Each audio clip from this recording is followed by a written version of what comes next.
It's week 15. It's the playoffs, baby. Let's get it started. Do you have questions at quarterback?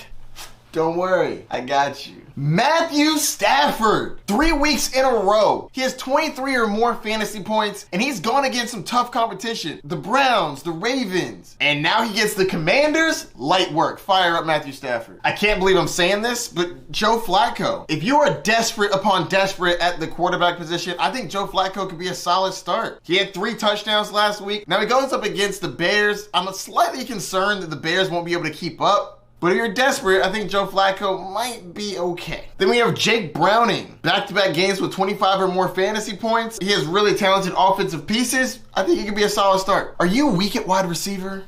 Don't worry, I got you. Odell Beckham Jr. had his best game of the year with 20 fantasy points. They targeted him 10 times. Now, he only caught 4, but he had 94 yards. I think he's a solid play against Jacksonville. There's a chance they need to score. But next up, Zay Jones, who had 14 targets last week. 14? Are you kidding me? Now, he only caught 5 for 29, which is honestly outrageously bad. But 14 targets, if you need a wide receiver, clearly he is going to be one of them dudes. Baltimore is a tough matchup, but 14 targets is 14 targets. Curtis Samuel coming off of a bye. They use him in creative ways, and he's been getting a decent amount of targets. I think he's a solid grab. Elijah Moore should be solid against the Bears. Are you in desperate need for a bottom-of-the-barrel wide receiver? I got a few. Demarcus Robinson. If you don't know, he plays for the Rams. He had 10 targets last week. If you need to roll the dice, he might be out there. They play Washington, and that's a much better matchup. Quentin Johnston, he only caught 3 balls for 91 yards, but when you're scraping the bottom of the barrel, 91 yards is pretty good. Plus, it's a backup quarterback throwing to a basic backup rookie. They might have a slight rapport. Another desperation play. Wan'Dale Robinson looks pretty good. 7 targets for 6 receptions for 79 yards, 2 carries for 36 yards. I definitely think that he's worth being on somebody's radar. And if you are desperate upon desperate, plus you like to roll the dice on things that are nonsensical. If CJ Stroud plays, Noah Brown's probably going to be that dude. Nico Collins is banged up, and even if he does play, there's a chance that he's hampered. Noah Brown could be something. I honestly don't know if I'm brave enough for it, but I figured I'd let you know just in case you wanted to roll the dice. Are you having a rough time at running back?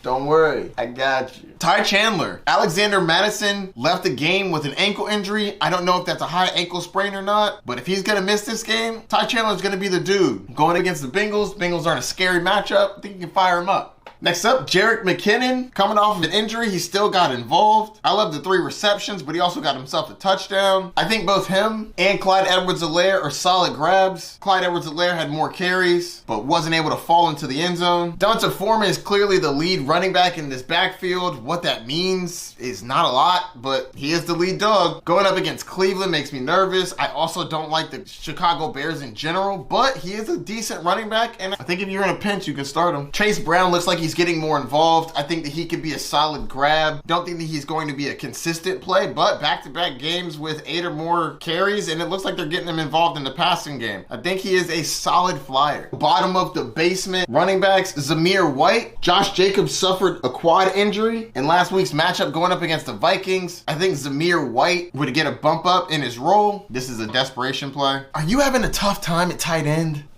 Don't worry, I got you. Isaiah Likely balled out. 5 receptions for 83 yards and a touchdown. Can't ask for much more from a tight end. Keep firing him up if you got him. If not, scoop him up off the waiver wire. He's only about 50% rostered. I still think you can start Beverin Jordan. Not an exciting start, but he is at least getting some targets. Davis Allen, assuming that Higbee misses. Again, not really excited about it. The only tight end I really like this week is Likely. Gerald Everett might be a solid dart throw. He had 8 targets last week. You can't really ask for much more than that from a tight end. Are you desperate for a defense?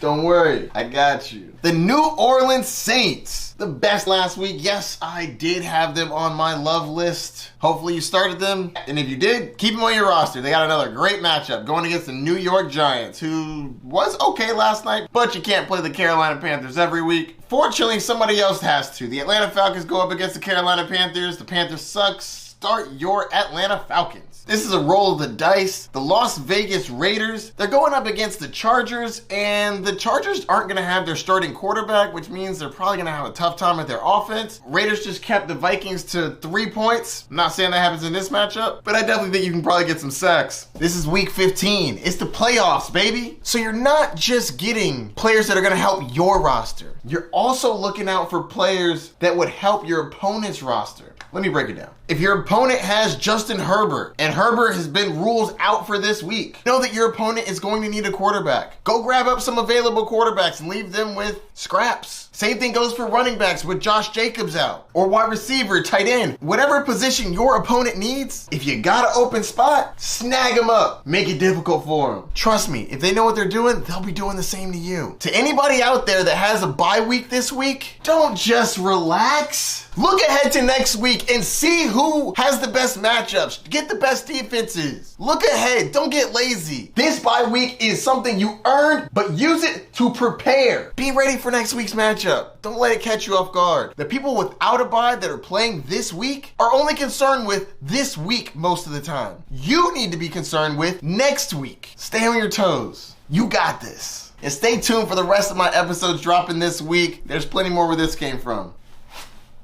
Peace.